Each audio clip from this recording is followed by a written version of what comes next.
माननीय सदस्यगण, स्वतंत्र भारत के संसदीय इतिहास में तीसरी बार लोकसभा अध्यक्ष के विरुद्ध अविश्वास के प्रस्ताव के संकल्प पर सदन में 2 दिन माननीय सदस्यों ने 12 घंटे से अधिक चर्चा रही। मैंने रेजोल्यूशन मूव किया था, मुझे बोलने को नहीं मिला सर। और सबसे अधिक चर्चा रही ताकि सभी मान्य सदस्यों के विचार, तर्क और चिंताएं सदन के समक्ष आ सके। प्रतिपक्ष के मान्य सदस्यों ने विपक्ष की आवाज़ दबाने और निष्पक्षता के अभाव की बात कही। मान्य सदस्यों ने आसन की निष्पक्षता, सदन की कार्यकुशलता एवं भारत की संसद की वैश्विक उपलब्धियों की बात की। वहीं मान्य सदस्यों ने हमारे संसदीय लोकतंत्र की व्याख्या की एवं सदन की गरिमापूर्ण परंपराओं, नियमों और प्रक्रियाओं पर अपना दृष्टिकोण रखा।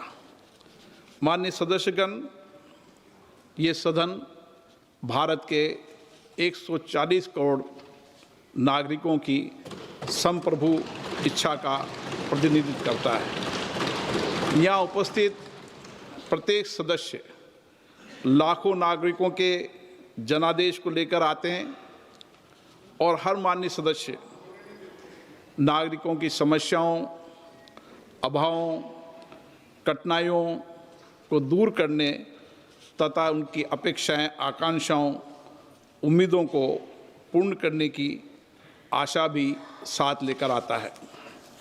मैंने हमेशा यह प्रयास किया कि सदन के अंदर प्रत्येक माननीय सदस्य नियमों और प्रक्रियाओं के तहत विषय मुद्दों पर अपने विचार व्यक्त करें। सभी माननीय सदस्यों को इसके लिए पर्याप्त अवसर भी देने का मैंने प्रयास किया। ये सदन समाज के अंतिम व्यक्ति में खड़े हर व्यक्ति की आवाज़ बने, ऐसा मैंने प्रयास किया। मैंने निरंतर प्रयास किया कि मैं उन माननीय सदस्यों को सदन की कार्रवाई में हिस्सा लेने के लिए प्रेरित करूं, जो या तो संकोच करते हैं या नहीं बोलते हैं। मैंने दोनों कार्यकाल में समय समय पर जो भी माननीय सदस्यों ने विचार नहीं किया, मैंने चैम्बर में बुलाकर उनको आग्रहपूर्वक किया कि वह सदन में अपनी बात रखें, अपनी क्षेत्र की आवाज़ को रखें, क्योंकि सदन में बोलने से लोकतंत्र का संकल्प मजबूत होता है, सरकार की जवाबदेही भी तय होती है। ये सदन विचारों का, चर्चा का जीवंत मंच रहा है। हमारे संसदीय लोकतंत्र में सहमति असहमति की महान परंपरा हमेशा से रही है।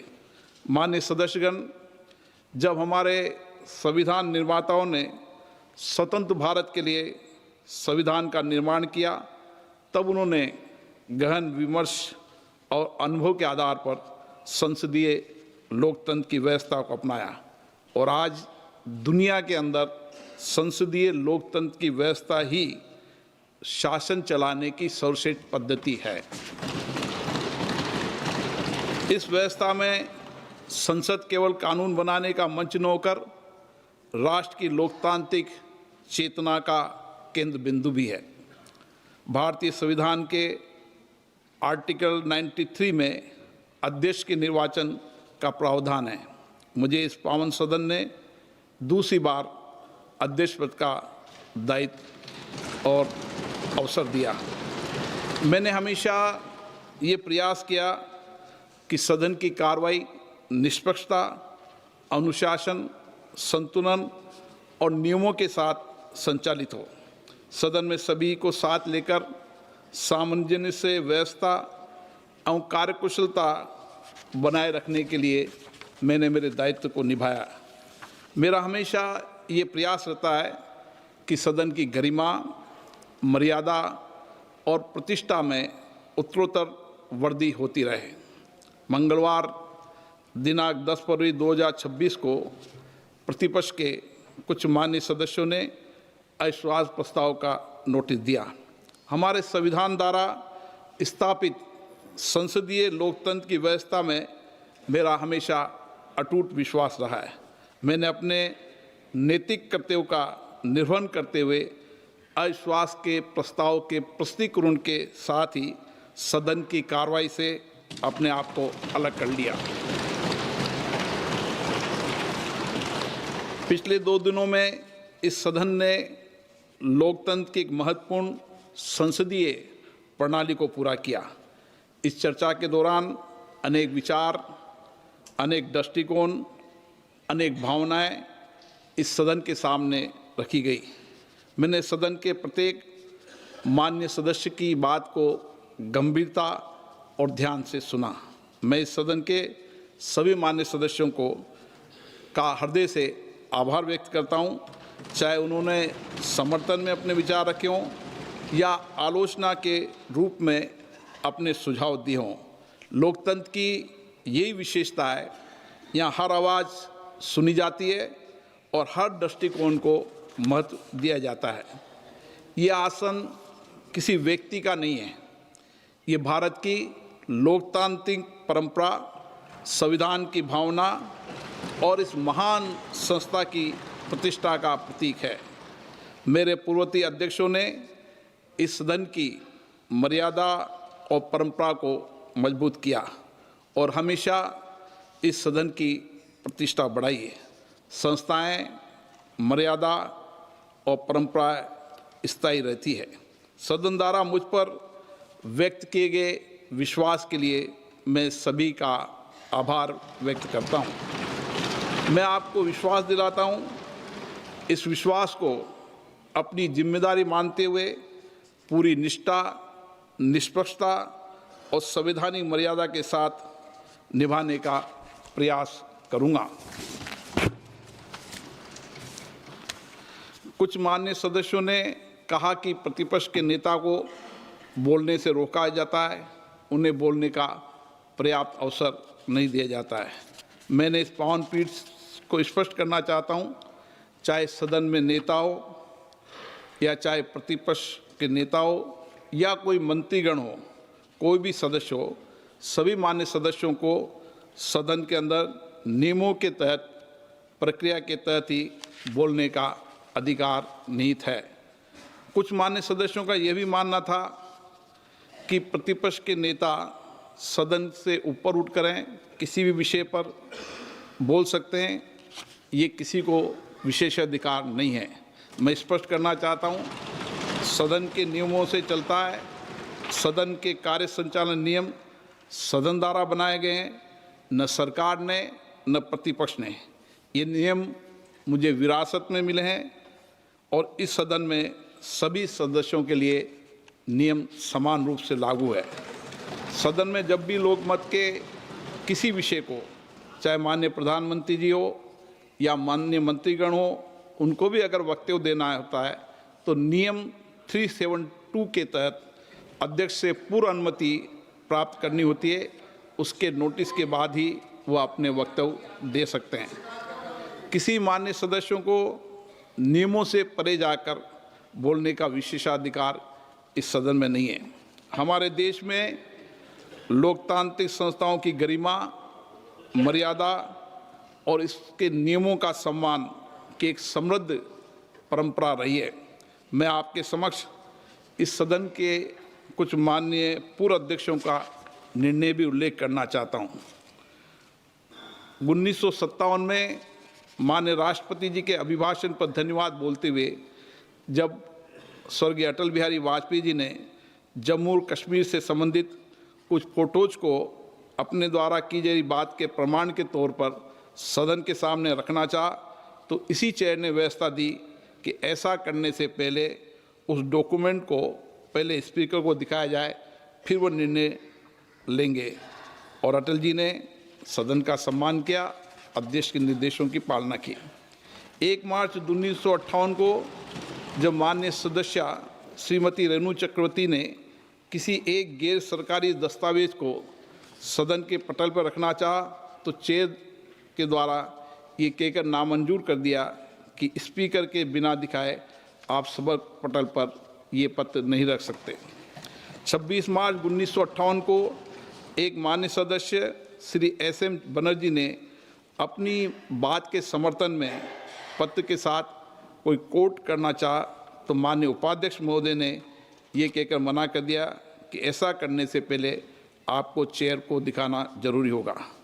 ऐसे कई सारे प्रकरण हैं, चाहे लोकसभा में हो चाहे राज्यसभा में हो, जब बिना चेयर की परमिशन के किसी दस्तावेज को सदन के पटल पर या कोट करने की अनुमति नहीं दी गई है।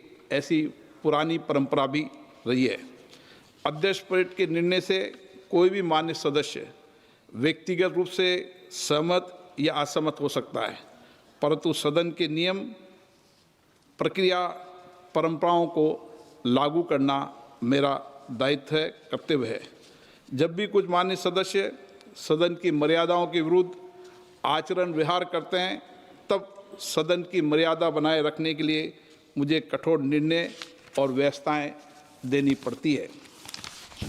सदन की चर्चा के दौरान एक माननीय विद्वान सदस्य ने संविधान के आर्टिकल 105 के तहत संसद के सदस्यों को बोलने की आज़ादी, फ्रीडम ऑफ स्पीच के अधिकार की बात कही। मैं इस सदन के समक्ष हमारे संविधान के आर्टिकल 105 एक को पढ़कर इस संबंध में स्थिति स्पष्ट करना चाहता हूँ। 105 इस संविधान के उपबंधों और संसद की प्रक्रिया का विनियमन करने वाले नियमों और स्थायी आदेशों के अधीन रहते हुए संसद की फ्रीडम ऑफ स्पीच होगी। अर्थात हमें संसद में बोलने की आज़ादी तो है, परंतु सदन द्वारा स्वीकृत प्रक्रिया, नियमों एवं स्थायी आदेशों के अधीन है। नियम 352 के 11 के उपनियमों में मान्य सदस्यों के लिए विस्तृत निर्देश अंकित है। सदन में बोलते समय किन किन बातों का ध्यान रखना चाहिए, किस प्रकार के तथ्य और किस प्रकार के वाक्यों को नहीं बोलना चाहिए। चर्चा के दौरान अध्यक्ष पीठ के द्वारा प्रतिपक्ष के कुछ सदस्यों ने माइक बंद करने का विषय भी उठाया। इस बारे में मैं पहले भी स्पष्ट कर चुका हूं। आसन के पास कभी भी माइक ऑफ या ऑन करने का बटन नहीं होता है। प्रतिपक्ष के मान्य सदस्य भी आप पीछे शैलजा से पूछ लो, प्रतिपक्ष के मान्य सदस्य भी इस पीठासीन अधिकारी के रूप में जब वो कार्य करते हैं तो उनको भी ये भली भांति पता है। सदन में ये व्यवस्था है, जिस मान्य सदस्य को बोलने की अनुमति दी जाती है वही मान्य सदस्य उसका ही माइक ऑन होता है। चर्चा के दौरान महिला सदस्यों के सम्मान को लेकर भी विचार व्यक्त किए। मेरे मन में हमेशा हमारी माननीय महिला सदस्यों के प्रति सर्वोच्च सम्मान रहा है। मेरा हमेशा ये प्रयास रहा है हर माननीय महिला सदस्य को सदन में बोलने का पर्याप्त अवसर दें और पर्याप्त समय दें, और प्राथमिकता के आधार पर भी मैंने हमेशा महिला सदस्यों को बोलने में प्राथमिकता दी है। मुझे इस बात का गर्व है कि मेरे अध्यक्षीय कार्यकाल में सबसे ज़्यादा महिला सदस्यों ने और सभी महिला सदस्यों ने अपने विचार रखे हैं। परंतु जिस प्रकार से प्रतिपक्ष की कुछ माननीय सदस्य वेल क्रॉस कर ट्रेजरी बेंच की तरफ जाकर नारेबाजी कर रही थी, बैनर दिखा रही थी, उससे निश्चित रूप से अप्रत्याशित स्थिति बन सकती थी, और इस अप्रत्याशित स्थिति की संभावनाओं को टालने एवं व्यवस्था बनाए रखने की जिम्मेदारी मेरी थी। इसीलिए मैंने सदन के नेता को सदन में बोलने का नहीं आने का आग्रह किया।